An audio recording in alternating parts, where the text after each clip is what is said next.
ஆண்டவராகிய அதிசயங்களை ஸ்தோத்திரம் ஸ்தோத்திரம் பரிசுத்தம் நித்திய பிதா சமாதான காரணமே உங்களுடைய சமூகத்திலே தினந்தோறும் நாங்கள் பாவத்திலே அமரத்தக்கதாக நல்ல பாக்கியத்திற்காக ஸ்தோத்திரம்.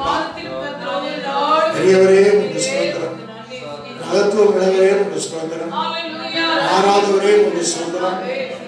எங்கள் ரட்சகரே கொண்டு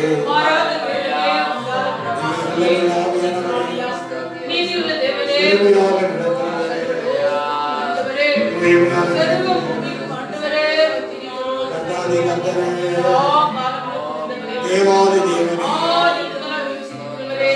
ராஜாதி ராஜனே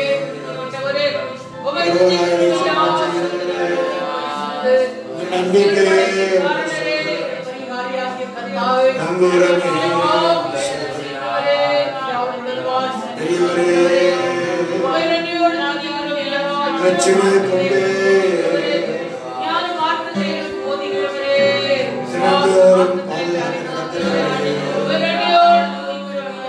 பெரியவரே எல்லா தடைகளை மாற்றுகிறவரே எல்லா மகிமைக்கு பார்க்கிறவரே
இந்த புதிய நாளின் காலை வேளையிலே மீண்டும் ஒரு விசை இந்த நேரடி மூலமாக இதை காண இருக்கிற தாராள பங்கு கொள்ளுகிற ஒவ்வொரு சகோதர சகோதரிகளை ஒவ்வொரு விசுவாச குடும்பங்களை மீண்டும் ஒரு விசை எங்கள் ஆவியாத்ம சரீரத்தை உமக்கு முன்பாக தாழ்த்தி இந்த நாளிலும் நாங்கள் உம்மை நோக்கி உம்முடைய வசனத்துக்கு நேராக கர்த்தரங்களை நடத்துகிறீர் ஐயா. ஒவ்வொரு நாளும் உம்முடைய சிலுவையின் உபதேசத்தை எங்களுக்கு தருகிறீர். கெட்டு போகிறவர்களுக்கு அது பைத்தியமா இருந்தாலும் ரட்சிக்கப்படுகிற எங்களுக்கு அது தேவ பலனா இருக்கும்படி ஒவ்வொரு நாளும் நீர் எங்களை ஊற்ற கட்டுப்படி உடைய வார்த்தை எங்களுக்கு அனுப்பி தருகிறேன். இந்த நாளிலும் இந்த நேரடி மூலமாக மீண்டும் ஒரு விஷயம் ஒவ்வொருவரோடு கூட நீர் பேசும் ஆட்களும் நடத்தும். இயேசுவின் நாமத்தில் ஜெபிக்கிறோம் ஜீவனுள்ள பிதாவே, ஆமென்.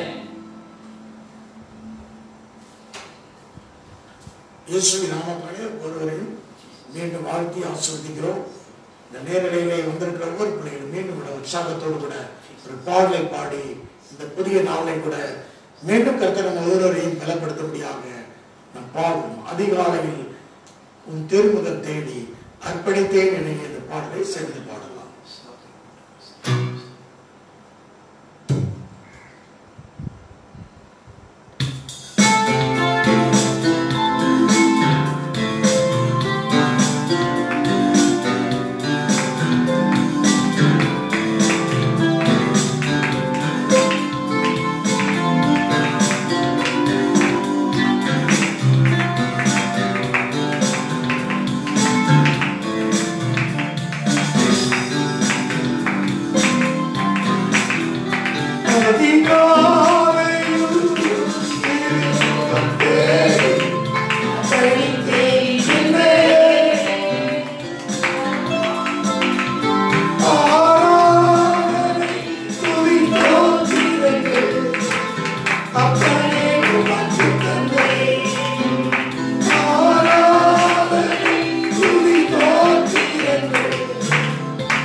We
say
எவர்களை முன்கருத்தியோ அவரை அழைத்து எவர்களை அழைத்து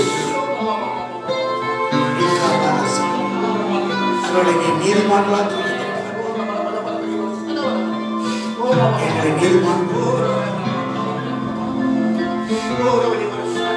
இதனால உங்களுடைய முன்குறித்தல் நீங்கள் அழைத்தவர் முன்குறித்தவர்களை தெரிந்து கொண்டிருக்கிறார் தெரிந்து கொண்டவர்கள் நீதிமானாக்குகிறீர்.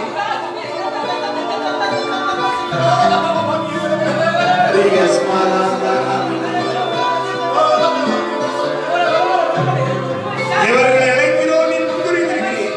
எவர்களை முன்குறிக்கிறோம் அவரை நீ தெரிந்து கொண்டிருக்கிறோம். அவர்களை நீ மகிமைப்படுத்துகிறீர். உன்னுடைய குமாரனுக்கு ஒப்பாக மறுரூபமாக்கி மகிமைப்படுத்துகிற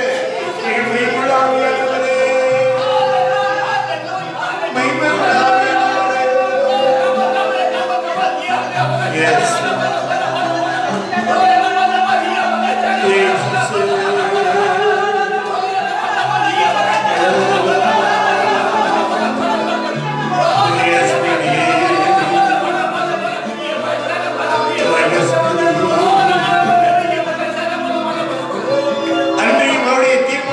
அழைக்கப்பட்டவர்களாய் தேவனிடத்திலே அன்பு கூறுவதற்கு சகலமும் நன்மைக்கு எதுவாக நடக்கிறது. முன்குறிக்கப்பட்ட தேவ ஜனமே, முன்குறிக்கப்பட்ட சபையே, நன்மைக்கு ஏதுவாக நடந்து கொண்டிருக்கிறது. ஹல்லேலூயா, ஹல்லேலூயா, ஹல்லேலூயா, ஹல்லேலூயா, ஹல்லேலூயா, ஹல்லேலூயா, ஹல்லேலூயா, ஹல்லேலூயா. தீர்மானத்தின்படி அழைக்கப்பட்டவர்களாய் தேவனிடத்தில் அன்பு கூறுவதற்கு சகலமும் நன்மைக்கு எதுவாக நடக்கிறது. நன்மைக்கு எதுவாக இயேசுவின் நாமத்தில் பிதாவே.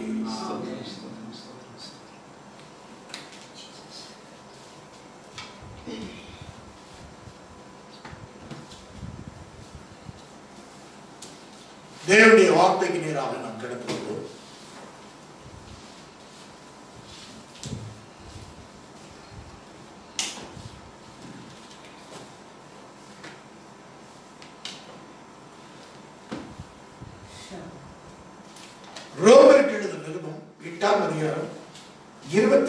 29, 30, 31 வசனங்களை வாசிக்கலாம். அன்றியும் அவருடைய தீர்மானத்தின்படி அழைக்கப்பட்டவர்களாய் தேவனிடத்தில் அன்பு கூறுவர்களுக்கு சகலமும் நன்மைக்கு ஏதுவாக நடக்கிறது என்று அறிந்திருக்கிறோம். தம்முடைய குமாரன் அநேக சகோதரர்களுக்குள்ளே முதற் பேரானாக இருக்கும் பொருட்டு தேவன் எவர்களை முன்குறித்தாரோ அவர்களை தமது குமாரனுடைய சாயலுக்கு ஒப்பாவதற்கு முன்குறித்திருக்கிறார். எவர்களை முன்குறித்தாரோ அவர்களை அழைத்தும் இருக்கிறார். எவர்கள் அழைத்தாரோ அவர்களை நீதிமான்களாக்கி இருக்கிறார். எவர்களை நீதிமான்களாக்கி இருக்கிறாரோ அவர்களை மகிமைப்படுத்தும் இருக்கிறார். இவைகளை குறித்து நாம் என்ன சொல்லுவோம்? தேவன் நம்முடைய பட்சத்தில் இருந்தால் நமக்கு ரோதமாய் இருப்பவன் யார்? கர்த்தருடைய பிள்ளைகளே, தேவனுடைய ஜனமே,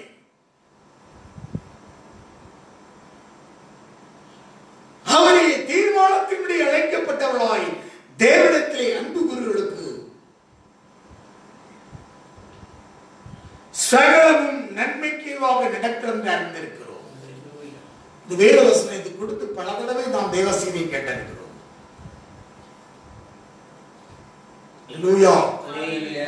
நான் இந்த ஊழியத்துல பல இடங்களிலும் மட்டுமல்ல, இந்த நம்முடைய திருச்சபையிலையும் பல தடவை பிரசங்கித்திருக்கிறேன். இந்த நாளிலும் பரிசுத்த ஆவியானவர் உங்களோட பேசும்படியாக இந்த வார்த்தையை உங்களுக்கு பிரசங்கிக்கும்படியாக கர்த்தர் உங்களுக்கு திருவிழா பெற்றுகிறார். அவருடைய தீர்மானத்தின்படி அழைக்கப்பட்டவர்களாய் தேவனிடத்திலே அன்புகளுக்கு சகலமும் நன்மைக்கு எதுவாக நடக்க அறிந்திருக்கிறோம்.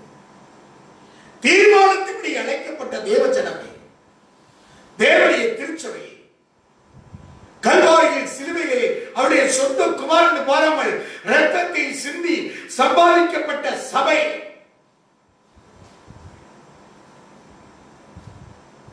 அப்படி அழைக்கப்பட்ட தேவஜனத்திலே அன்பு கூறுகிற அழைக்கப்பட்டு தேவனிடத்தில் அன்பு கூறுவர்களுக்கு சகலமும் நன்மைக்கதாக நடக்கிறது. தேவன் நம்முடைய பட்சத்தில் இருந்தால் நமக்கு விரோதமாக இருப்பவன் யார்? கர்த்தர் நம்முடைய பட்சத்தில் இருக்கிறார். சங்கீதம் 124 1, 2 வசனங்களை வாசித்தால் கர்த்தரின் பக்கம் இராவிட்டால் கர்த்தரின் பக்கம் இராவிட்டால் என்று சொல்லப்பட்டிருக்கிறது. அல்லேலூயா. இன்னும் வாசித்தால் கர்த்தரின் சங்கீதம் 118 6 கர்த்தர் பட்சத்தில் இருக்கிறார், நான் பயப்படேன், மனுஷன் எனக்கு என்ன செய்வான்? சங்கீதம் 118 6 கர்த்தரின் பட்சத்தில் இருக்கிறார், நான் பயப்படேன், மனுஷன் எனக்கு என்ன செய்வான்? எனக்கு அனுகூலம் பண்ணுகிறவர்கள் நடுவிலே கர்த்தரின் பட்சத்தில் இருக்கிறார், என் சத்துருக்களின் சரிவேடத்தை காண்பேன். கர்த்தர் நம் பட்சத்தில் இருக்கிறார். தேவனுடைய ஜனத்தை சபிக்கும்படியாக பாலாக் ராஜா பிலேயாம்ங்கிற தீர்க்கதரிசிக்கு வெகுமதி அனுப்பி சபிக்கும்படியாக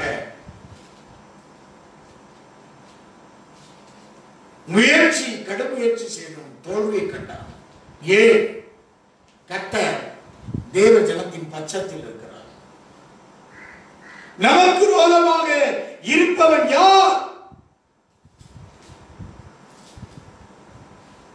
தேவன் நம்முடைய பட்சத்தில் இருக்கிறார். யார் பட்சத்தில்?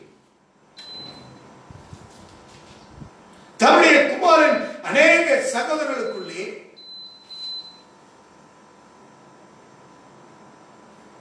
முதல் பேரானாகும் பொருட்டு 29 வசனம், ரோமர் 8:29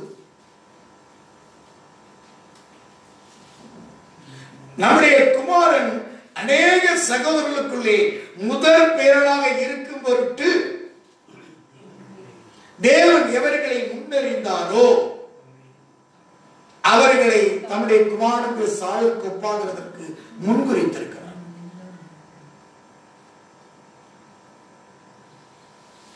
இந்த பூமியிலே தேவனுக்கு பகைஞர் மாத்திரம் விழுந்து போன தூதன்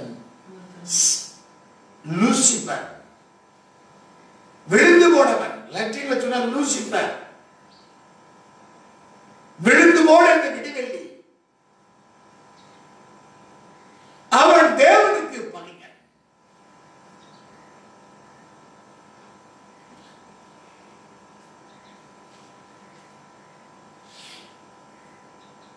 அந்த தேவனுக்கு பகைஞன் மனுக்குலத்தையும் தேவனுக்கு பகையாக்க தந்திரம் கொண்டு அந்த ஏழையிலே தந்திரமாக புகுந்து நுழைந்து தேவனுடைய சாயலை இழக்க வைத்தான். தேவன் ஏன் கட்டளை கொடுத்தார்? தேவனுக்கு ஒரு பகைஞன் இருக்கிறான். அந்த பகையுடைய வார்த்தையை கேட்டு நீ தேவ சாயலை இழந்துட்டாங்க. முந்திர மனிதன் மண்ணானவன், அந்த தேவ சாயலை இழந்து விட்டான். மன்னாருடைய சாயல். ஆனால் மனுக்குலத்தின் பக்கமே தேவன் அவர் பட்சமே இருக்க பல காலங்கள் பிரயாசம் கிரயம் செலுத்திக் கொண்டே இருந்தார். ஆனால் பிரதானமான கிரயம் சொந்த குமாண்டு பாராமல் அவரே நமக்கு அருளிவிட்டார். நம்முடைய குமார அநேக சகோதரர்களுக்கு முதற் பேராகும் பொருட்டு, அப்ப அநேக சகோதரர்களுக்கு பிசாசும் தூதர்களும் விழுந்து போன தூதன் அல்லேலூயா தேவனுக்கு பகையாக அதிலிருந்து வந்த வித்து. யோவான் 8ஆம் அதிகாரம் 44 சொல்லப்பட்டவராகும், நீங்கள் உங்கள் பிதாவாகிய பிசாசான உண்டானவர்கள், நீங்கள் ஆதி முதல் கொண்டு இச்சபடி செய்ய மனதாயிருக்கீர்கள். அவன் ஆதி முதல் கொண்டு மனுஷ கொலைபாதகன், சத்தியவனத்தில் இல்லாத சத்தியத்தில் அப்படின்னு இருக்கவில்லை. அவன் பொய்யனும் பொய்க்கு பிதாவுமா இருக்கிறான். அவன் பொய் பேசும்போது சொந்தத்தில் எடுத்து பேசுறான். அங்கு ஒரு கூட்டத்தின் நடுவில் அவருடைய முதல் பேரான குமாரனை நிறுத்தி காண்பித்தார். அந்த பூமியில் அனுப்பி மரித்தோர்ந்து உயிரோடு எழுப்ப வைத்து திருச்சபையை மீண்டும் இந்த பூமியிலே அதே சாட்சிய அநேக சகோதரர்களை முதல் பேரான தலை கிறிஸ்துவாக நம்மை கொண்டுதான் அவருடைய சாயலாக திருச்சபையை சாயலாக்கி முதல் பேரானாக இருக்க விரும்புகிறார். அதற்காக முன்குறிக்கப்பட்டவர்கள் தான் தேவனுடைய சனம், தேவனுடைய சபை மகிமை உள்ளதாக மாற்றுவது. குமாரனுடைய சாயலுக்கு போவதற்கு முன்குறித்திருக்கிறார். யாருடைய சாயலுக்கு? குமாரனுடைய சாயலுக்கு ஒப்பாய் இருப்பதற்கு முன்குறித்திருக்கிறார். 2 கொரிந்தியர் 3:15 வாசிக்கிறோம்.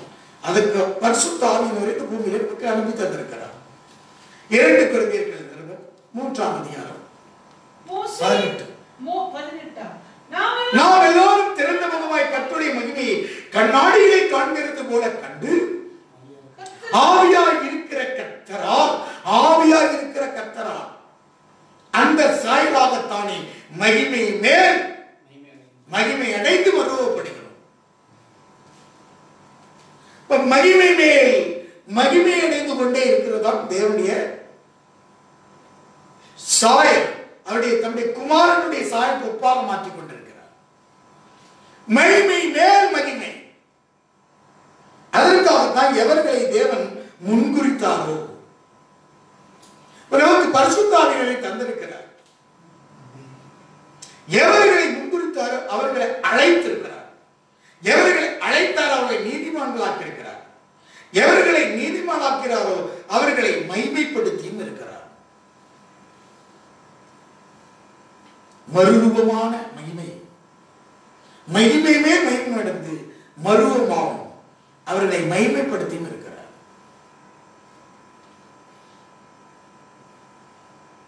அப்ப நாம் யார்?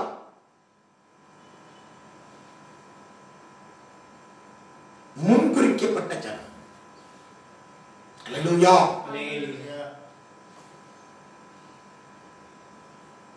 தேவனுடைய திட்டத்தின்படி முன்னறிவின்படி முன்குறிக்கப்பட்ட இயேசுவை பிதாவாகிய தேவன் இந்த பூமியிலே ஒப்பு கொடுத்தார். முன்குறிக்கப்பட்டவர்களுக்கு ஏயோ எனக்கு இப்படி பிரச்சனை, உலகத்துல நல்லா இருக்காங்களே,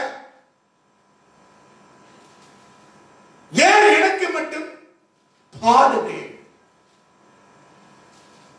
என்று நமக்கு ஒரு கேள்வி வருகிறது. அல்லேலூயா. நமக்கு ஒரு கேள்வி இருக்கிறது. யோபு சொல்கிறார், யோபுடைய வாழ்க்கையில் நடந்த சம்பவத்துல யோபு 16ஆம் அதிகாரம் 12வது வசனம் வாசிக்கலாம். நான் சுகமாய் வாழ்ந்திருந்தேன், அவர் என்னை நறுக்கி என் பிடரியை பிடித்து என்னை நொறுக்கி என்னை தமக்கு இலக்காக நிறுத்தினார். அவருடைய வில்லாளர் என்னை சூழ்ந்து கொண்டார்கள், என் ஈரலை தப்ப விடாமல் பிளந்தார், என் பிச்சை தரையில் ஊற்றினார், நொறுக்குதலின் மேல் நொறுக்குதல் என் மேல் வரப்படினார், பராக்கிரமசாலியை போல் என் மேல் பாய்ந்தார். ஏன் உன் மேல் மட்டும் பாய்ந்தார்? உன் வீட்டுல 8 பிள்ளை இருக்கிற இடத்துல ஒன்ன மாத்திரம் எதுக்கு தெரிந்து கொண்டார்? உன் வீட்டுல 12 பிள்ளை இருக்கிறது, ஒன்ன மாத்திரம் யோசேப்பு ஏன் தெரிந்து கொண்டார்? உன் வீட்டுல 8 பிள்ளை இருக்கிறது, ஈசாயின் குமாரன் ஒருவன் தாவீது மாத்திரம் ஏன் தெரிந்து கொண்டார்? அல்லேலூயா. எவ்வளவோ குடும்பம் இருந்தது. பெத்தனியால இருந்த மார்த்தா மரியாள் லாசருடைய குடும்பத்தை மாத்திரம் தெரிந்து கொள்ளமா? தேவ மகிமைக்கு ஏதுவாக அவனுக்கு மாத்திரம், அந்த குடும்பத்துக்கு மாத்திரம் நொறுங்கக்கூடிய, அழுது புலம்பக்கூடிய சூழ்நிலை வர வேண்டுமா? சகோதரனை மறித்து கொடுத்து விட்டு தேவன் அவருக்கு நம்மை இலக்காக வச்சிருக்கிறார். இலக்கு புரியுதா? நான் தான் அவருக்கு இலக்கு. அல்லேலூயா. என்னை கொண்டுதான் என்ன செய்யணும் விரும்புகிறார்? அந்த முதல் பேரானவருடைய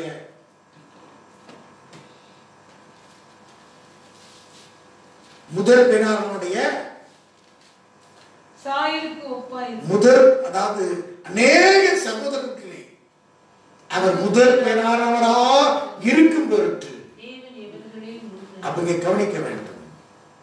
தேவன் எவர்களை முன்னறிந்தாரோ, எவர்களை முன்குறித்தாரோ, for knowledge,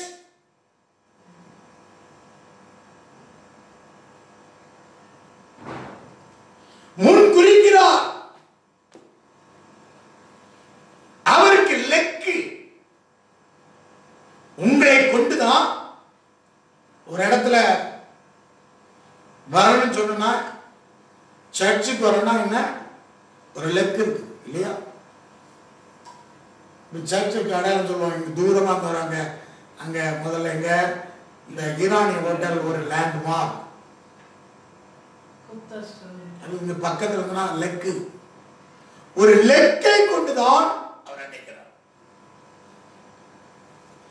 போக்கை கவனிக்க வேண்டும். அதுக்கு நானா கிடைச்சேன் யோபு சொல்றான். அல்லேலூயா. இன்னொரு வசனம் இதை வச்சுக்கிறோம். யோவான் 16ஆம் அதிகாரத்தை வைத்துக் கொண்டு 7:20 எடுத்துக்கொள்வோம். 7:20 மண்ணுயிரை காப்பவரே பாவம். யோபு 7:20 மண்ணுயிரை காப்பவரே, பாவம் செய்தனால் உமக்கு நான் என்ன, உமக்கு நான் செய்ய வேண்டியது என்ன? நான் எனக்குத்தானே பாரமாயிராதபடிக்கு நீர் என்னை பாரமாய் இருக்கும்படிக்கு நீர் என்னை உமக்கு லெக்காக வைத்தது என்ன? அது இந்தியில தான் நல்லா இருக்கு. நான் எனக்கு தானே பாரமாயிராதபடிக்கு, அது இந்தியில படிக்க நல்லா இருக்கு. நான் பாரமா இருக்கும்படிக்கு நான் எனக்குத்தானே பாரமா இருக்கும்படி. அது हिंदी में अय्यूब की किताब 7वां अध्याय 20वां वचन पढ़ो. தமிழ்ல கொஞ்சம் டிரான்ஸ்லேஷன் தவறா இருக்கு, हिंदीல படித்தா நல்லா இருக்கு. நான் எனக்குத்தானே பாரமா இருக்கும்படிக்கு அது हिंदीல நல்லா இருக்கு.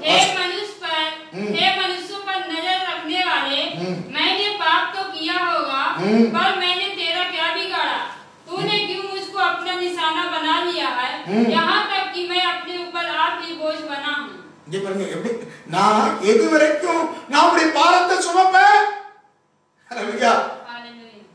எப்படி சொல்றாரு? நான் எது வரைக்கும் அப்படி பாரத்தை சுமந்துட்டே இருப்பேன். अपने ऊपर बोझ, यहाँ तक कि मैं अपने ऊपर आप ही बोझ बना हूँ. मैं எவ்வளவு நாள் உங்களுடைய நான் உங்களுடைய பாரத்தை சுமந்துட்டே இருப்பேன். ஹalleluya. அப்படிதானே? எப்படி வாசிங்க? இதுல உள்ளது அதுல बड़ा बड़ा और एक बार पढ़ो. हे मनुष्यों पर नजर रखने वाले, मैंने पाप तो किया होगा, पर मैंने तेरा क्या बिगाड़ा? तूने क्यों मुझको अपना निशाना बना लिया है, यहाँ तक कि मैं अपने ऊपर आप ही बोझ बना हूँ. अपने आप ஹalleluya. ஆமா. அதாவது நான் எனக்கு தானே பாரமா இருக்கும்படிக்கு, எனக்கு தானே நான் பாரமா இருக்கும்படி நீ என்னை ஏன் லக்காது நீ கவனிக்க வேண்டும். தேவனுடைய லக்கு யாரு? அதான் தாவீது அவன் யோபு சொல்கிறான், நான் சுகமாய் வாழ்ந்துட்டு இருந்தேன். யோபுடைய வாழ்க்கை, ஊர் தேசத்திலே யோபு என்னும் பெயர் கொண்ட ஒரு மனுஷன் இருந்தான். அந்த மனுஷன் உத்தமனும் தன்மார்க்கனும் தேவனுக்கு பயந்தனும் பொல்லாப்புக்கு விலகிறதனும்.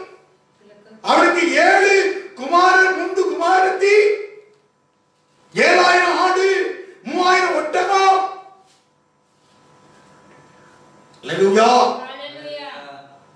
500 கழுதை மிருக ஜீவா இருந்தது. திரளான பணிவிடைக்காரர்கள். அதனால இந்த மனுஷன் கிழக்கத்திய புத்திரர் எல்லாரிலும் பெரியவன். அன்னைக்கு இருந்ததுல ராஜா போல இருந்தவன், ராணுவத்துக்கு தலைவனாக இருந்த போல இருந்தார். அவன் சொல்லுகிறான், யோபு 29:25 சொல்லும் போது, அவர்கள் வழியே போக எனக்கு சித்தமாகும் போது நான் தலைவனாக உட்கார்ந்து ராணுவத்துக்கு ராஜாவை போலும் ஒரு அதிபதியா இருந்தும் போலும் துக்கித்தலை தேற்றலை போலும் இருந்தேன். அல்லேலூயா. இப்பொழுதோ என்னிலும் இளவயதானவர்கள் என்னை பரியாசம் பண்ணுகிறார்கள். 31 இவருடைய பிதாக்களை நான் என் மந்தையை காக்கும் நாயிலோட வைக்கும் கூட வைக்கப்பட்டிருக்கிறேன். அவ்வளவு கீழே போயிட்டான். இவங்களுடைய பிதாக்களை என் மந்தையை காக்கிறதுக்கு வைச்சிருக்கிற நாய்களோட வைக்க கூட வெட்கப்பட்டிருப்பேன்.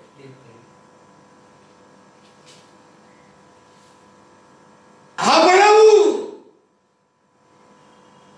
தேவனுடைய லக்காக நிறுத்தப்பட்டவன். அதான் 16 படிவுல நான் சுகமாய் வாழ்ந்திருந்தேன். அவ்வளவு சுகமாக வாழ்ந்திருந்தான். அவன் சுகமாக வாழ்ந்த வாழ்க்கை, நான் வாழ்ந்த வாழ்க்கை என்ன? 29 சொல்கிறான்.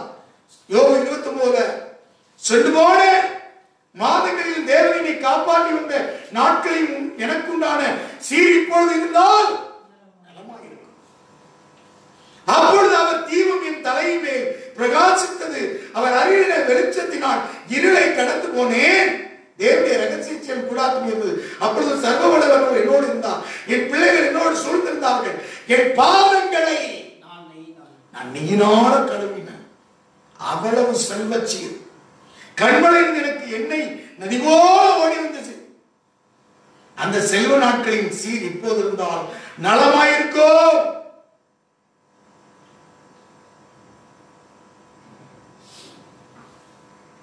அவ்வளவு செல்வ சீர்பட்ட ஒரு சீமானாக இருந்தார். அப்படிப்பட்ட சீமான அவன் சொல்லுகிறான், நான் சுகமாய் வாழ்ந்திருந்தேன். நறுக்கி. அநேக வேளை நமக்கு இப்படி ஒரு கேள்வி உண்டு, எல்லாரும் கேள்வி உண்டு, அதுல ஊழியக்காரனுக்கு மிக மிக கேள்வி உண்டு. இந்த கேள்வி நான் தான் கிடைச்சனா உலகத்திலே போய்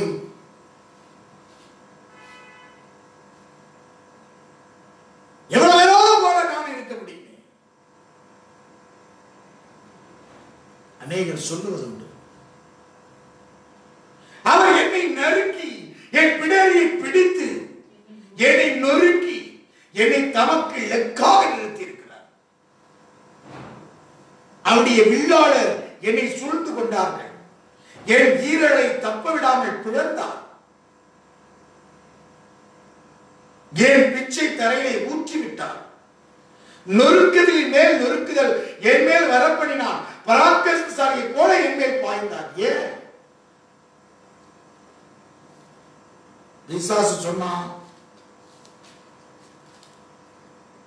தேவனுக்கும் பிசாசுக்கும் நடந்த ரெண்டுக்கும் மேல் நடந்த யுத்தத்துல நீனா நானா இந்த வாரு யோபு உனக்கு பெரிய பயந்தவன் சொல்றீல்ல,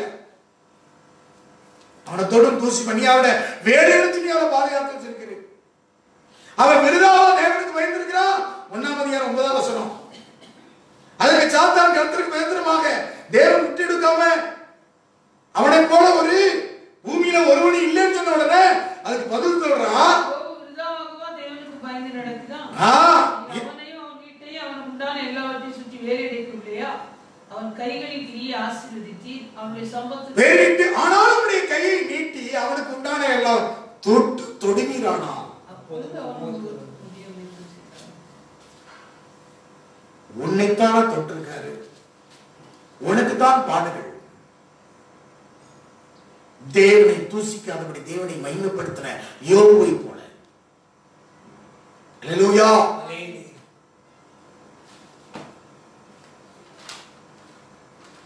அநேகருக்குள்ளே முதல் பேராக இருக்கும் பொருட்டு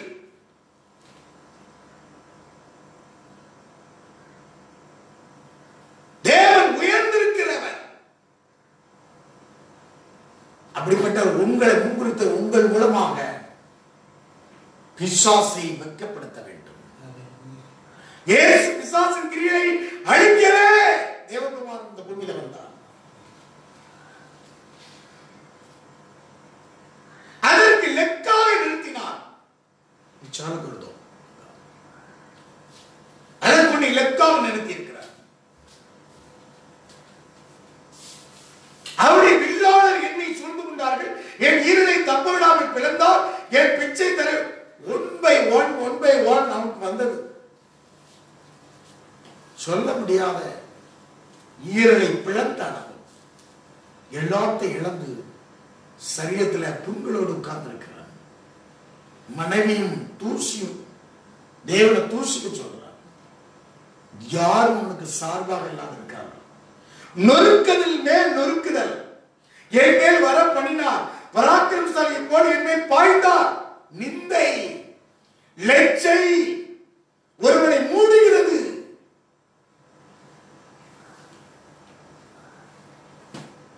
இப்படிப்பட்ட அனுபவம் தேவன் உங்களை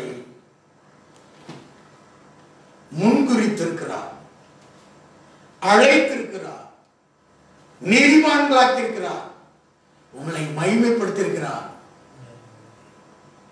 தேவன் நம்முடைய பட்சத்தில் இருக்கும்போது நமக்கு விரோதமாக இருப்பவன் யார்? அவர் அல்லவா நம்மை முன்குறித்திருக்கிறார். அவர் அல்லவா உன்னை லெக்காக வச்சிருக்கிறார். அவரும் பட்சத்தில் இருக்க மாட்டாரா? உங்க ஆத்மாவை மட்டும் தொட விட மாட்டார். சொல்லிட்டார், ஆத்மா மட்டும் அவன் ஆத்மா மட்டும் தொடாத. ஏன் லெக்காக அவனை வச்சிருக்கேன், உயிரை எடுக்க மாட்டேன்.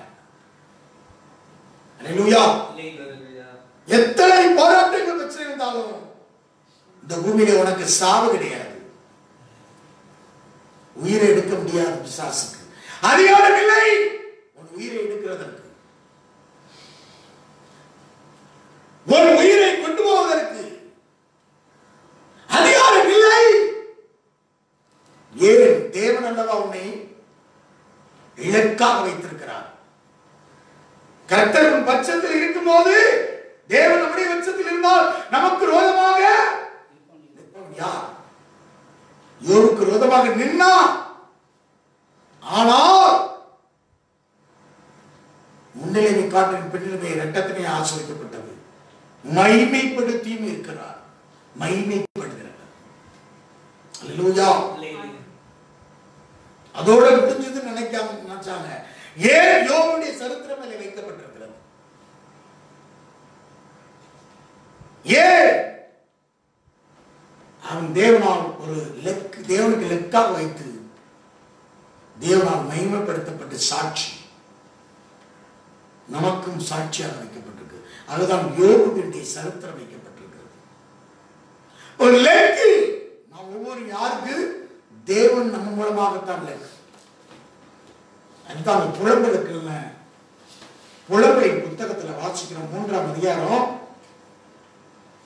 12-13 வாசிக்கிறோம்.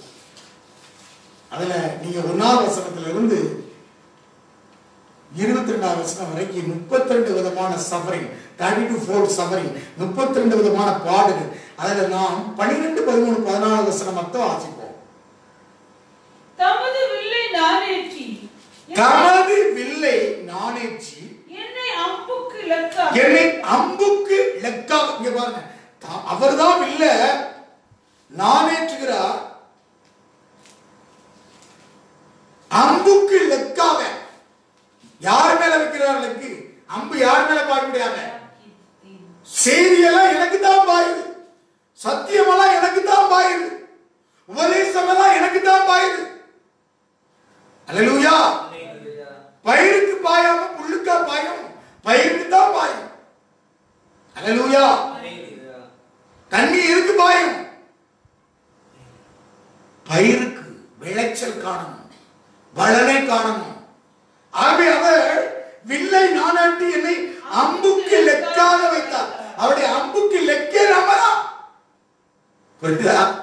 சில பேர் சொல்லுவாங்க எனக்கு தான் பிரசங்கம் பண்றாரு. சிஸ்டர் அடிக்கடி சொல்லுவாங்க எனக்கு தான் பிரசங்கம். அநேகர் சொல்லுவாங்க எனக்கு தான் பிரசங்கம். லெக்கு, நீ தேவனுடைய லெக்கு லெக்காக வைத்தார். அல்லேலூயா. ஆனா கோபம், தேவ மேல உள்ள கோபம். சில பேர் தேவன் மேல கோபம், ஊழியக்கார மேல கோபம் எப்ப வருது? உன் மேல என் மேலதான் லெக்காக அம்பு பாயுது, எனத்தான் பாடு, எனத்தான் பிரச்சனை.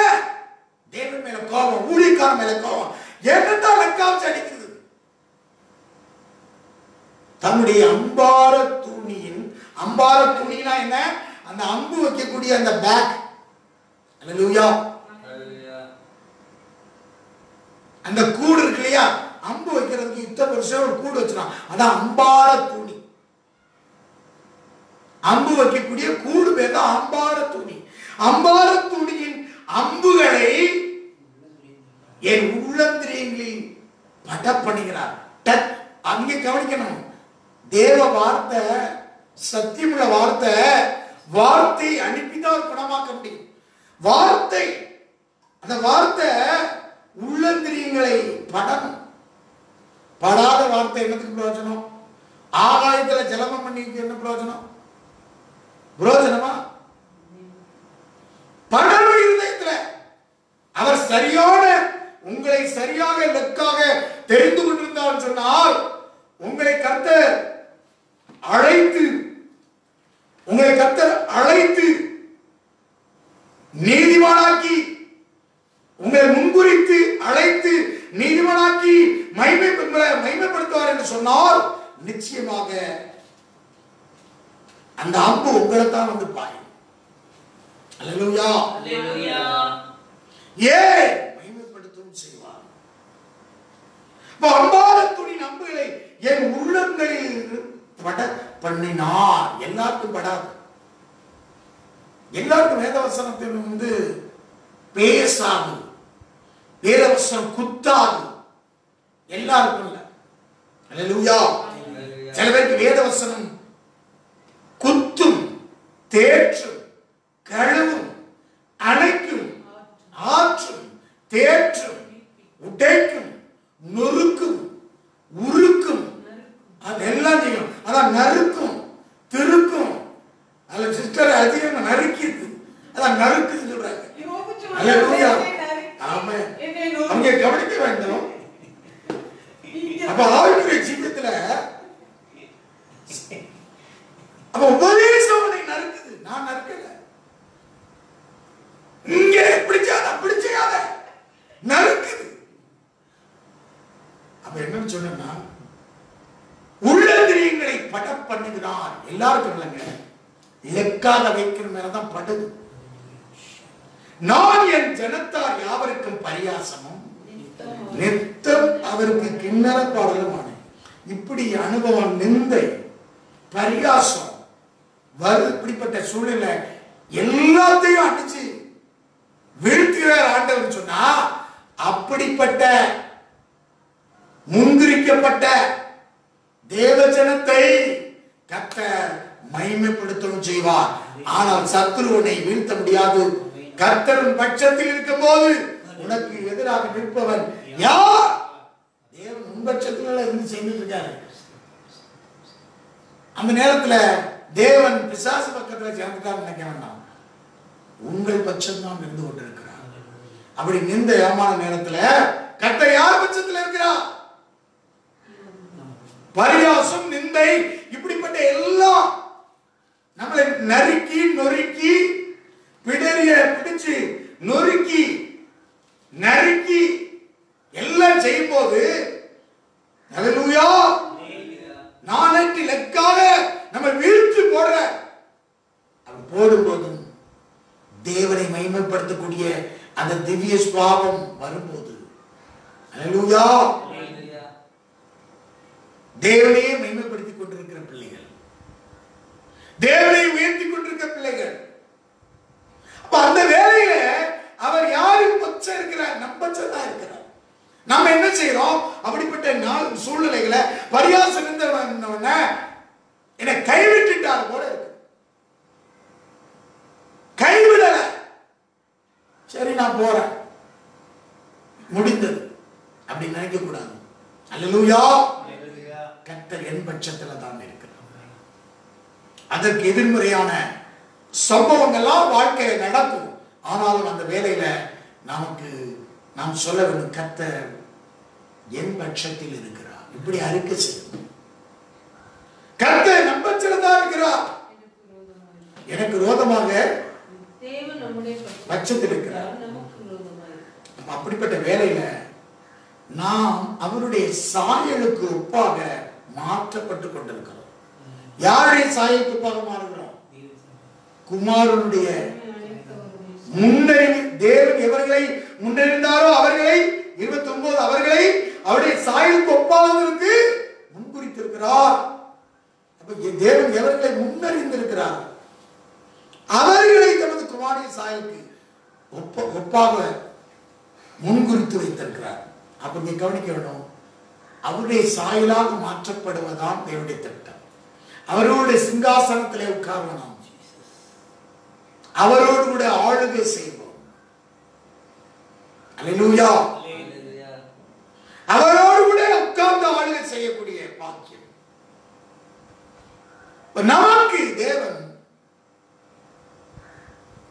முன்குறித்தவர்களை இந்த பாதையில தான் நடத்துகிறார். அவருக்கு இலக்கு, எல்லாரும் இல்லைங்க, அவருக்கு இலக்கு. இயேசுவை அப்படித்தான் வேதம் சொல்கிறது. அப்போஸ்தலர் நொடிகளை வாசிக்க முடிகிறது. 2ஆம் அதிகாரம் 25. அப்படி இருந்தும் தேவன் நிர்ணயித்திருந்த ஆலோசனைப்படியும் அவருடைய முன்னேறின்படியையும் ஒப்பு கொடுக்கப்பட்ட அந்த இயேசுவை நீங்கள் பிடித்து அக்கிரமக்காரருடைய கைகளினால் சிலுவையில் ஆணியடித்து கொலை செய்தீர்கள். ஆனாலும் தேவன் அவருடைய மரண உபாயத்தின் கட்டை அமைத்து அவரை எழுப்பினார். அவர் மரணத்தினால் கட்டப்பட்டிருக்க கூடாது. மரணம் அவனை கட்ட முடியாது. இப்படிப்பட்ட கிறிஸ்துடைய உபதேசத்தை பெற்ற முன்னறிக்கப்பட்ட, இப்படி தேவனுடைய முன்னறிவின்படி முன்பிரிக்கப்பட்ட நம்மையும் கூட இந்த உலகத்தினுடைய மரணம் கட்ட முடியாது. அதை விசுவாசிகளுக்கு பேர் தான் கிறிஸ்தவர்கள். நம்முடைய மரணத்தை கட்ட முடியாது. எல்லாரையும் போல நமக்கு மரணம் உண்டானாம். மரணம் இனி உன்னை மரணம் ஆண்டு கொள்ள முடியாது. அல்லேலூயா.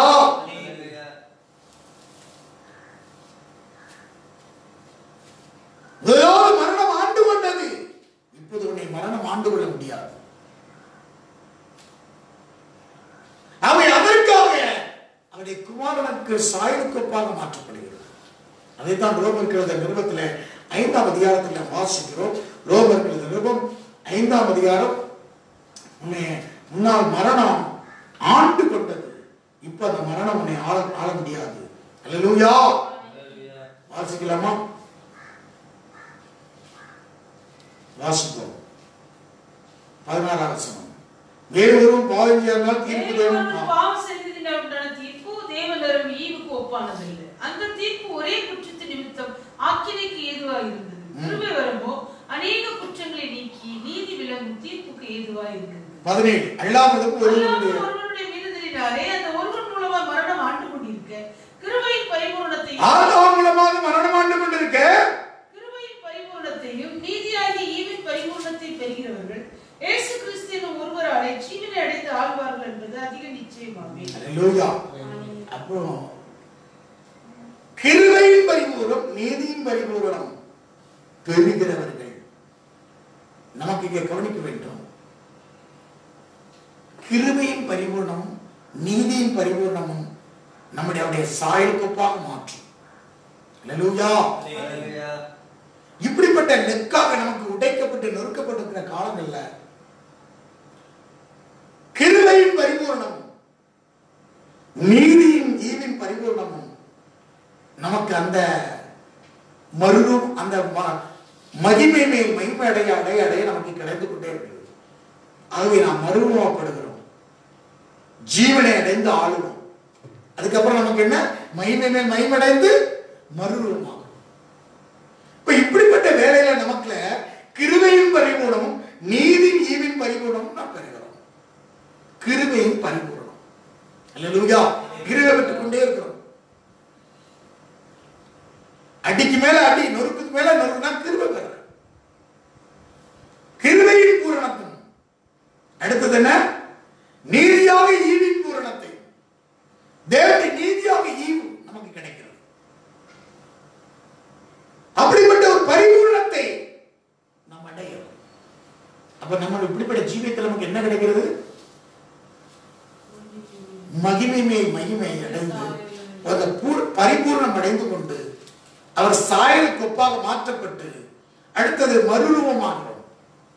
மறுரூபமாகிற அனுபவம் தான் ஜீவனை அடைகிறோம் என்பது நிச்சயம். ஜீவனை அடைந்து ஆளுகை செய்கிறோம். ஆவிக்குரிய ஜீவியத்துல தேவன் நம்மை சில பேரை அதற்காகவே தேர்ந்தெடுத்திருப்பார். ஸ்பெஷலா சீக்கிரமா அதை நம்ம ரெகக்னைஸ் பண்ணி அங்கீகரிச்சிட்டோம். என்னதான் ஆண்டவர் இதற்காக லெக்கா வச்சிருக்கார்.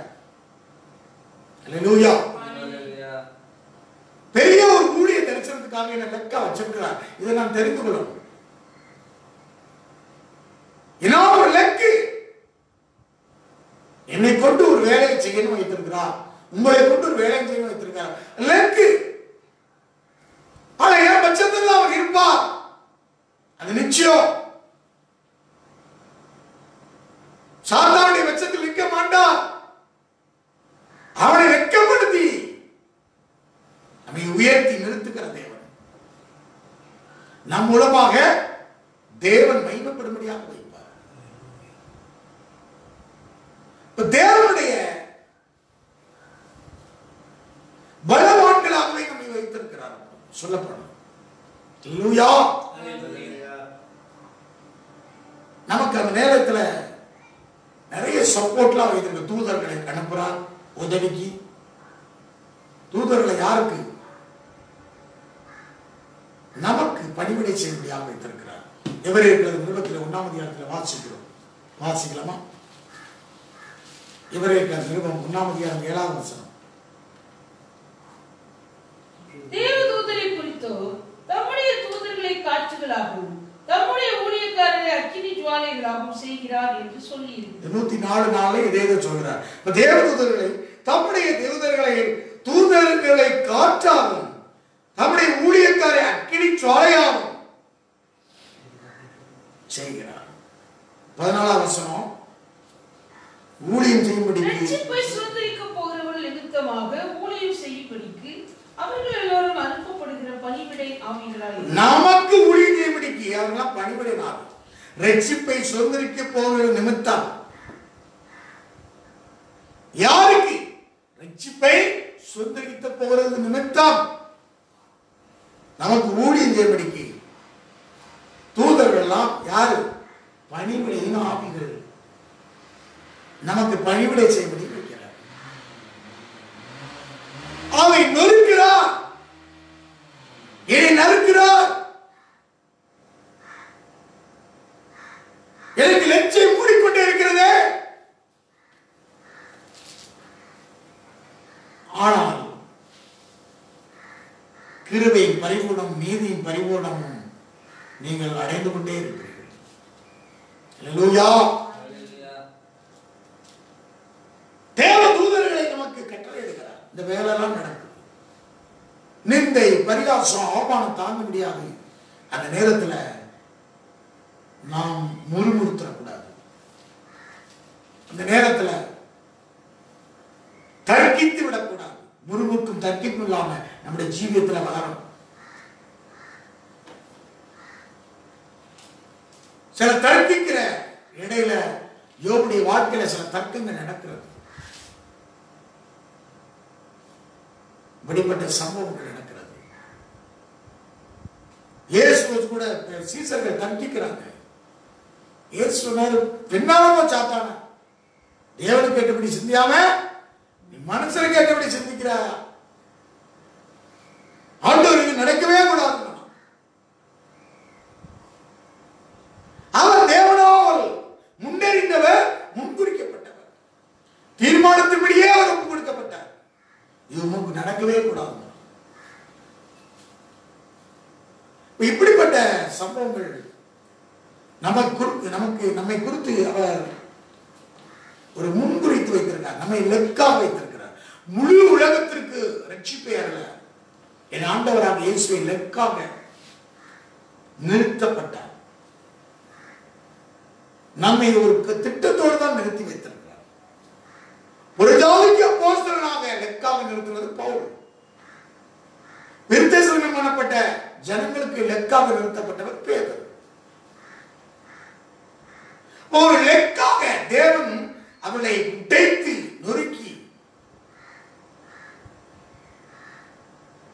அவனுடைய ஜீவியத்துல எல்லா வாயும் மேல பராக்கிரமசாலியை போல அவர் பாய்ந்தாராம். எப்படி பாய்கிறாரு? பகைவனை போல பாய்வார். தேவன் இவ்வளவு பகையா இருக்கிறாரா அப்படின்னு நமக்கு தேவன் விசுவாசமா நினைக்க வேண்டாம்.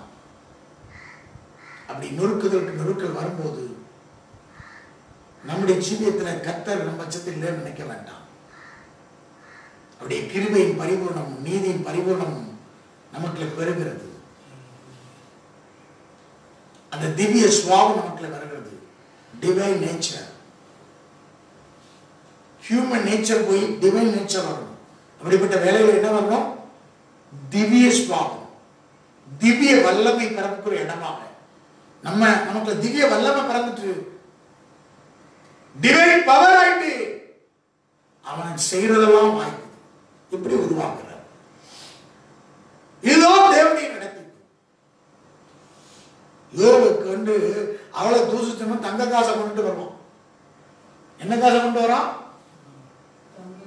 எங்கடா எங்க ஒண்ணு இல்லைன்னு பார்த்தோம், மறுபடியும் எழும்பி நிக்கிறான். எல்லா பிள்ளைகள் ஆசீர்வாதம் எங்க இருந்து வந்துட்டு? டிவைன் பவர், அங்கே திவ்ய வல்லமை, திவ்ய சுவாபம் மாறும்போது திவ்ய வல்லமை வருகிறது. திவ்ய சுவாபத்தை அடையணும், டிவைன் நேச்சர். அப்படிப்பட்ட காலங்கள்ல தேவனுடைய சுவாபத்தை நம்ம அடையணும். திவ்ய சுவாபம் வந்தாதான் திவ்ய வல்லமை வரும். அது வந்துட்டா நீ இழந்ததெல்லாம் தேடி வரும். தூசிச்சவனா உங்களை போல ஒரு ஆள் உண்டாயா அப்படின்னு சொல்லக்கூடிய காலம். எதிர்த்தவெல்லாம் பாதத்துல வந்து விடுவான். அப்படிப்பட்ட காலங்கள் வரும். யோபை தேடி வந்தான்.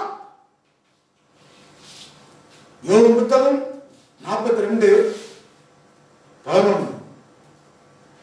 அப்பொழுது அவனுடைய எல்லா சகோதரரும் சகோதரிகளும் அவனுக்கு அறிவுமான அனைவரும் அவனிடத்தில் வந்து அவன் வீட்டிலே அவனோட போஜனம் பண்ணி கர்த்தரின் மேல் வரக்கூடிய சகல தீங்கு நிமித்தம் அவனுக்கு அங்கலாய்த்து அவனுக்கு ஆறுதல் சொல்லி அவரவர் ஒவ்வொரு தங்க காசையும் அவரவர் ஒவ்வொரு பொன் ஆவரணத்தையும் அவனுக்கு கொடுத்தார்கள்.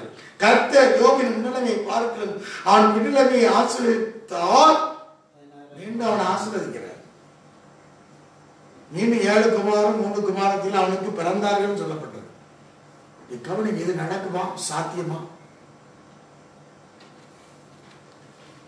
ஆனால் தேவன் பராக்கிரமேஸ்வர பாய்ந்து லெக்காக ஆக்கப்பட்டவன் யாரு? அநேகர் ஊழியக்காரன் பெரிய ஆசீர்வதிக்கப்படும் போது புறாம எரிச்சல் பார்ப்பான். ஆனா லெக்காகப்பட்ட பாடு என்னன்னு தெரியும்.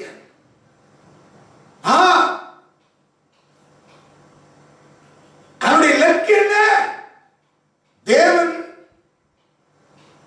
லெக்காக அடி வாங்கி அதுக்கு பலனை உண்டாக்குகிறார். ஊழியங்கள்ல சும்மா மகிமை விழாது. திரும்ப அவனுக்கு திவ்ய சுவாவத்துக்கு திவ்ய வல்லமை கொடுக்கிறார்.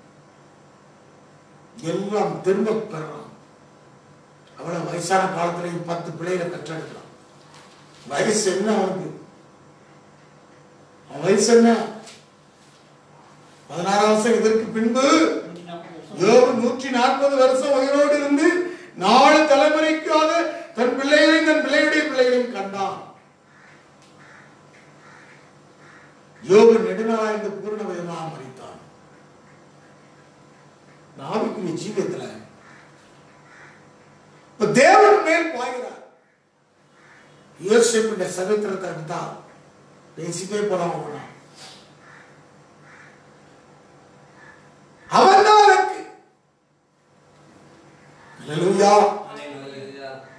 அவன் பகைத்தவன் பாதத்தில் வந்து விடுகிறான். தேவனுடைய இலக்கு என்ன? படாத பாடு. குளிர தூக்கி போடுறாங்க, 20 வெள்ளிக்காசுக்கு விற்கிறான. அங்க போத்திபாருடைய வீட்டுல சும்மா பொய் குற்றம் சார்ந்து அவதூறு பேசி ஜெயில போடுறாங்க, சிறையில. ஒவ்வொரு சம்பவங்களும் இருதயத்தை பிளக்கத்தக்கதாக இருக்கு. நிந்தை சங்கீதத்தில் சொல்கிற போது 69 சங்கீதம் இருதயத்தை நிந்தை பிளந்தது என்று சொல்லுகிறார். 69:7 உமது நிந்தைகள் நிந்தையை சகித்த லட்சையின் முகத்தை 69:7 வாசிக்கலாம். உமது நிமித்தம் நிந்தையை சகித்தேன், லட்சையின் முகத்தை மூடிட்டு லட்சம் மூடுற வரைக்கும் இருக்கும். அப்படிப்பட்ட காலங்கள். 19 தேவரின் நிந்தையையும் 19ஆம் வசனம், தேவரின் நிந்தையும் வெட்கத்தையும் அவமானத்தையும் அறிந்திருக்கிறீர். என் சத்துருக்கள் எல்லாரும் உமக்குள்ளாக இருக்கிறார்கள். நிந்தையின் இருதயத்தை பிளந்தது. இருதயத்தை பிளக்கிற வரைக்கும் நிந்தை வந்து நான் மிகவும் வேதனைப்படுகிறேன், எனக்காக பரிந்துரைக்கிறோண்டோ என்று காத்திருந்தேன், ஒருவனும் இல்லை. தேற்றுகளுக்கு காத்திருந்தேன், ஒருவனை காணேன். தனித்து விடப்பட்ட அனுபவம்.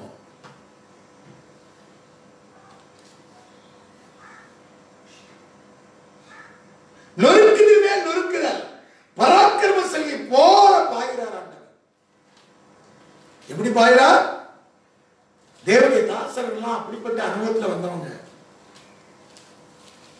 நொறுக்குதலுக்கு மேல் நொறுக்குதல். அல்லேலூயா. ஆனாலும் தேவன் யார் பட்சத்தில் இருக்கிறார்? யோசேப்பின் பட்சத்தில் இருந்தார். இருந்தார்கள். தாவீதின் பட்சத்தில் இருந்தார். ஒவ்வொரு சம்பவத்தையும் நாம் பார்க்க முடியும். அல்லேலூயா. நொறுக்குதலுக்கு மேல நொறுக்குதல், அடிக்கு மேல அடி, செத்தவனை போல மாற்றப்படுவாய் நீ. சங்கீதம் 31:12 வாசிக்க முடியும். செத்தவனை போல எல்லாரும் முழுவதும் மறைக்கப்பட்டேன், உடைந்த பாத்திரத்தை போலானே. பாத்திரம் எப்படிதான் உடைக்குவேன், உடைந்த பாத்திரம். 31:12 வாசிக்கலாம். சங்கீதம் 31:12. செத்தவனை போல எல்லாரும் முழுவதும் மறைக்கப்பட்டேன், உடைந்த பாத்திரத்தை போலானே. உடைந்த பாத்திரத்தை போலானே. பாட்டு பாடுறது ஈஸி. உடைந்த பாத்திரமானே தேவகுமாரா தேவன், ரொம்ப மியூசிக்கோட பாடுறாங்க. ஆனா உடைந்த பாத்திரம் யாரு? பாத்திரம் உடைந்த அனுபவத்தில் இருக்கும்போது அந்த பாத்திரத்துக்கு தான் தெரியும். லெக்காக வைத்தவர்கள் உடைந்து எழுதுற பாட்டுகள், அதெல்லாம் எல்லாரும் எழுத முடியாது. பாட்டுகள் ஆவிக்குரிய பாட்டை சொல்றேன். இப்ப எல்லாம் கலக்குற பாட்டு. ஆவிக்குரிய பாட்டு எப்படி வருது? லெக்காக வைக்கப்பட்டு உடைக்கப்பட்டு நறுக்கப்பட்டு உடைந்த பாத்திரம் போல பராக்கிரம சிலை போல பாஞ்சு நிற்பாங்க. ஒண்ணுமில்லாம ஆக்கிடுவார், சீரோ ஆக்கிடுவார். அப்புறம் தான் ஹீரோ. ஒன்னில்லாம வேடிக்கையாக மாற்றப்படுவோம். இப்படிப்பட்ட அனுபவத்துல முன்குறிக்கப்பட்டவர்களை தேவன் அழைத்தவர்களை அவர் நீதிமானாக்குகிற தேவன். அல்லேலூயா. அதாங்க ரோமர்கள் 20 வாசித்த, எவர்களை முன்குறித்தால் அவர்களை அழைத்திருக்கிறார், எவர்களை அழைத்தால் நீதிமானாக்கிறார், எவர்களை நீதிமானாக்கி இருக்கிறாரோ அவர்களை மகிமைப்படுத்துகிறார். இவையெல்லாம் நாம் என்ன சொல்லுவோம்? தேவன் நம்முடைய பட்சத்தில் இருந்தால் நமக்கு விரோதமாக நிற்பவன் யார்? தேவனுடைய தாசருக்கு விரோதமாக இருக்க யாரும் நிற்க முடியல. யோசேப்பு நின்றான் பிரைம் மினிஸ்டர். அல்லேலூயா. தாவீது நின்றான் சிங்காசனத்திலே. தானியேல் நின்றான் சிங்காசனத்தில் உயர்த்தப்பட்டான். வேதத்தில் உள்ள தாசர்கள் அப்படித்தான். இயேசு மரித்து அடங்கி முன்ன நாள் உயிர் தெழுந்து பிதாவின் சிங்காசனத்தில் உட்கார்ந்தார். அது ஆவிக்குரிய ஜீவியத்துல தேவன் உங்களை இலக்காக வைத்திருக்கிறார். திருச்சபை தேவனுடைய இலக்கு. ஒரு அடையாளம் இங்க. திருச்சபை என்ன? தேவனுடைய இலக்கு. இதுதான் இலக்கு. இந்த கல்லில் மோதுவன் நொறுங்கி போவான், இது எவன் மேல் விழுமோ அவன் நசுங்கி போவான். இது தேவனுடைய இலக்கு. அதனால இந்த கல்லில மோதினவன் அவன் நொறுங்கிடுவான். இது எவன் மேல் விழுமோ அவன் தேவனுடைய இலக்கு. கர்த்தர் பட்சத்தில் சபையோடு கூட ஊழியத்தோடு இருக்கும்போது மனுஷன் என்ன செய்வான்? பாதாளத்தின் வாசல்கள் சபையை மேற்கொள்ளாது. இப்ப கர்த்தருடைய இலக்கு என்ன? மரணமே உன் கூறுங்க, பாதாளமே உன் ஜெயமங்க. மரணத்தின் கூர் சிலுவையிலே முறிக்கப்பட்டு விட்டு ஜெயம் கொடுக்கிற தேவனுக்கு ஸ்தோத்திரம் போடுகிறார். தேவனுடைய இலக்கு மரணம் உங்களுக்கு கிடையாது. அல்லேலூயா. ஜெயம். தேவனுடைய லெக்காக்கப்பட்டவர்களுக்கு ஜெயம். தேவனுடைய லெக்காக்கப்பட்டதற்கு தீர்ச்சவைக்கு ஜெயம். இந்த லாக்டவுன் ஜெயம். அல்லேலூயா. ஊழியம் ஜெயம். சில பேர் புலம்பிட்டு இருப்பாங்க. உனக்கு இது ஜெயம், உனக்கு இது லெக்கு, உனக்கு இது கிருபையின் பரிபூரணத்தின் நீதிமுனையும் பரிபூரணத்தை அடையத்தக்கதான காலங்கள், உனக்கு இது பலன். அல்லேலூயா. அப்ப கர்த்தர் இந்த நாள்ல திருச்சபை ஒரு இலக்காகவே வைத்திருக்கிறார். எல்லாரும் திறந்துட்டான், சபையை ஒன்று திறக்க விடல, திறக்கடலை புலம்புறான். தேவனுடைய இலக்கு. எல்லாரும் திறந்துட்டு இது ஏன் திறக்கலன்னா அங்க காரணம் இருக்கு. அவன் அறிவு கொடுக்காம இருக்கா, இது தேவனுடைய இலக்கு. மற்ற எல்லாம் சாத்தான் சினிமா தேட்டர் திறக்கலாம். அடுத்து என்ன? மால் திறந்துட்டு எல்லாம் திறக்கிட்டே இருப்பான். ஆனா நமக்கு பரலோகம் திறந்தே தான் இருக்கிறது. திருச்சபைக்கு இலக்கு. திருச்சபை தேவனுடைய இலக்கு. நமக்கு முதலாவது இயேசுவை பிதாவின் இலக்காக வைத்து அவருக்கு ஜெயம் கிடைத்ததே அதை பார்ப்போம். அவர் பட்சத்தில் தான் இருந்தார் இல்லையா? அதை பார்க்கணும். தேவன் பூமியில யாரை இலக்கா வைத்தார்? இயேசு. பரலோகம் திறந்ததே இந்த 12 சீசன்ல கொண்டு உலகத்துக்கே பெரிய இலக்காக நினைச்சா இவன் போயிட்டா இந்த கலிலியா கடற்கரைக்கு போயிட்டான். எப்ப நீந்தான் லக்குன்னு சொல்லிதான் அவனை உயிர் திறந்து மீண்டும் கலிலியா இருந்து கொண்டு வந்து எருசலேமை காத்தது. பரிசுத்தாய் பெற வாக்குத்தத்தம் பெற்ற வாக்குத்தத்தம் நம்மளோட பரிசுத்தாய் பெறணும். நீந்தான் லக்கு உலகத்திற்கு பெரிய எழுப்புதலை கொண்டு வர நினைப்பான். அப்போஸ்தலர்கள் இரத்த சாட்சிகளாக மரித்தார்கள். அல்லேலூயா. லக்கு லக்கா இருக்கிறவன் முடிந்தது சொல்லிட்டு போயிட்டான் கலிலியா. லாக்டவுனோட முடிந்தது சில பேர் போயிட்டா போயிடக்கூடாது. 20ஆம் ஊழியர் இருக்குது. 6ஆம் நாள் முடிஞ்சு போச்சு ஊழியர்கள். 20ஆம் திருச்சபை வைத்து தான் இலக்கு முடிந்தது. 20ஆம் பெரிய ஒரு வேலை இருக்கிறது. அது திருச்சபை ஆண்டுடைய இலக்கு. உனக்கு பெரிய வேலையை செய்ய வைத்தார். பாடுகளை அனுபவித்தார்கள். பெரிய பாடுகளை அனுபவித்தார்கள். அப்போஸ்தலர்களை சிறையில போட்டாங்க இல்லையா? பல அனுபவத்தை வாளால் அறுத்தாங்க, கிழித்தார்கள். ஆனாலும் தேவன் பெரிய எழுப்புதலை கர்த்தர் யார் பட்சத்தில் இருந்தார்? தேவ ராஜ்யத்தின் திருச்சபையின் பக்கமே இருந்து கொண்டிருக்கிறார். அது எந்த காலத்திலையும் தேவனுடைய திருச்சபையை அழிக்க முடியாது. அது தேவனுடைய இலக்கு.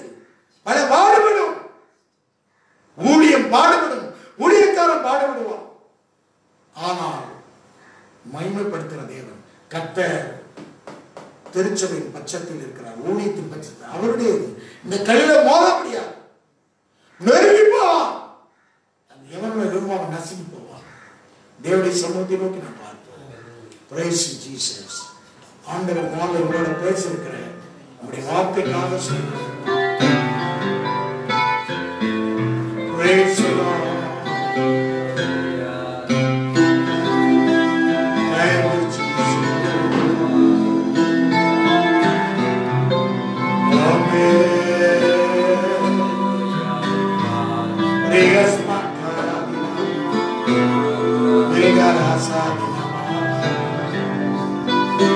Rigas Makarabina.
தேவனுடைய சமூகத்துல என்னை இலக்காக வைத்திருக்கிறீர் ஐயா. இந்த பூமியில என்னைத்தான் இலக்காக தேவ மகிமைக்காக வைத்திருக்கிறேன். என் ஊழியத்தை திருச்சபை வைத்திருக்கிறேன். ஒப்புக்கொடுத்து ஜெபிப்போம். துதிக்கிறோம், ஸ்தோத்திரிக்கிறோம் கர்த்தாவே. அன்பின் பரலோக பிதாவே, உம்முடைய தீர்மானத்தின்படி அழைக்கப்பட்டவர்களாய் உம்மிடத்தில் அன்பு கூறுகிறவர்கள் சகலமும் நன்மைக்கு ஏதுவாக நடக்கிறது என்று சொல்லுவார். எங்கள் ஒவ்வொருவரும் உமக்கு இலக்காக விசேஷித்த வண்ணமாய் திருச்சபை உமக்கு இலக்காக நிறுத்தி இருப்பதன் நோக்கத்தை இந்த நாளில் நீர் எங்களுக்கு விளங்க பண்ணினபடி, நீர் எங்களுக்கு விளங்க பண்ணின போது எங்கள் இருதயங்கள் கொழுத்து விட்டு எரியத்தக்க அவருடைய அமரா துணியெல்லாம் என் இருதயத்திலே படம் பண்ணினார். என் ஈரலை பிளந்தார். அவருடைய அம்புக்கு என்னை இலக்காக நிறுத்தினார் என்று சொல்கிறார். தனக்கு வந்த பாடுகளெல்லாம் வேதத்தில் உள்ள தேவதாசர்கள் அவர்கள் எழுதி வைத்திருப்பது அவர்கள் ஒவ்வொருவரும் உமக்கு இலக்காக நிறுத்தப்பட்டு ஆளுகை செய்த விதத்தில் எங்களுக்கு வெளிப்படுத்தினார். இதோ தம்முடைய குமாரனுடைய சாயலுக்கு ஒப்பாய் இருக்கும்படி நீர் எவர்களை முன் அறிந்தீரோ அவர்களை முன் குறித்து, எவர்களை முன் குறித்தீரோ அவர்களை அழைத்து, எவர்களை அழைத்தீரோ அவர்களை நீதிமான்களாக்கி, எவர்களை நீதிமான்களாக்கினீரோ அவர்களை மகிமையும் படுத்தீரோ. ஆதலால் கர்த்தர் நம் பட்சத்தில் இருக்கும்போது நமக்கு விரோதமாய் நிற்பவன் யார்? இவை எல்லாவற்றிலும் கர்த்தர் எங்கள் பட்சமாய் இருக்கிறார். இதோ யோபு இலக்காக நிறுத்தப்பட்ட போது கர்த்தர் அவருடைய பட்சமாய் இருக்கிறார். ஆதலால் நீர் ஒவ்வொருவருடைய தீர்மானத்தின்படி அவர்களை உம்முடைய ஊழியத்திற்காக இன்னும் திருச்சபை கூட இலக்காக நிறுத்தி இருக்கிறீர் என்ற உண்மையை, இந்த முழு உண்மையை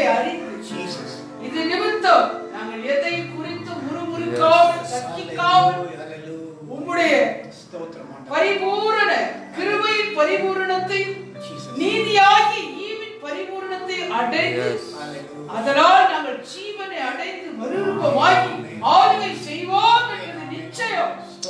கர்த்தராகிய இயேசு கிறிஸ்துவின் அந்த கிருபையின் பரிபூரணம் நீதியாகிய ஈவின் பரிபூரணத்தை அடைய எங்களை மீண்டும் ஒரு விஷயம் உமக்குள்ளக்காக நீர் அழைத்து நிறுத்தும் போது திருச்சபையை நீர் அதற்காக ஏற்படுத்தி இருக்கும் போது நாங்கள் திருச்சபையோடு கூட சேர்ந்து நாங்கள் ஓடத்தக்கதா நாங்களும் உம்முடைய சாயலை அடைய நம்முடைய குமாரனுடைய சாயலுக்கு ஒப்பாய் இருப்பதற்காக நீர் எங்களை அழைத்திருக்கிறீர்கள். அதனால் எல்லாம் எங்களுக்கு நடக்கிறதெல்லாம் நன்மைக்கென்றே நடக்கிறது என்று அறிந்து நீர் எங்கள் பட்சத்தில் இருக்கிறபடியா அந்த கிருபையை நீதியாகிய ஈவின் பரிபூரணத்தை நாங்கள் அடைய எத்தனை தேவதாசர்களை குறித்து இந்த காலை வேளையில் எங்களோடு நீர் முகமுகமாய் பேசுவதை போல தாசனை கொண்டு பேசினீர். கர்த்தாவே இந்த வார்த்தைகள் இன்னும் கேட்கிற ஒவ்வொருடைய இருதயத்தில் கொடுத்து விட்டு எரியத்தக்க தங்கள் ஜீவியத்தை அர்ப்பணித்து தேவனுக்கு லட்சாக தெரிந்து கொள்ளப்பட்ட பாத்திரங்களாய் உபயோகமாக சமூகத்தில் அர்ப்பணித்து இயேசுவின் நாமத்தில் ஜெபிக்கிறோம். ஆமென். ஒருவரையும்